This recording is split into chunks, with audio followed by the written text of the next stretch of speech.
This time I'm going to make a beautiful remake. Remake ആണെന്ന് പറയാം, കാരണം ഇതൊരുപാട് പേര് ഇൻസ്റ്റഗ്രാമിലൊക്കെ ചെയ്ത് ഞാൻ കണ്ടിട്ടുണ്ട്. അപ്പോൾ അതെനിക്ക് ഉണ്ടാക്കണമെന്ന് ആഗ്രഹം തോന്നി. സോ അങ്ങനെ ഉണ്ടാക്കുന്ന ഒരു ക്രാഫ്റ്റാണ് ഇന്നത്തെ വീഡിയോ.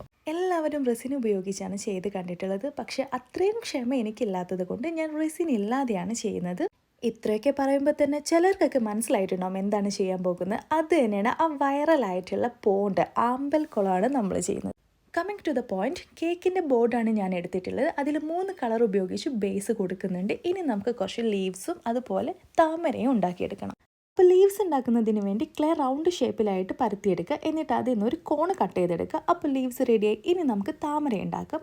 വീഡിയോയിൽ കാണുന്നത് പോലെ ക്ലേ കൊണ്ട് ചെയ്താൽ നമുക്ക് താമരയും കിട്ടും. ഇനി നമുക്കൊരു തോണിയും കൂടെ ചെയ്തെടുക്കണം. സോ ക്ലേ നന്നായിട്ട് പരത്തിയിട്ട് തോണിയുടെ ഷേപ്പിൽ വരയ്ക്കുക. എന്നിട്ട് കട്ട് ചെയ്ത് കൊടുക്കണം. തോണി മരം കൊണ്ടല്ല ഉണ്ടാക്കുന്നത്. അപ്പോൾ മരത്തിനൊരു ടെക്സ്ചർ കിട്ടുന്നതിന് വേണ്ടി ബാംബു സ്റ്റിക്ക് ഉപയോഗിച്ച് വരച്ചു കൊടുത്താൽ മതി.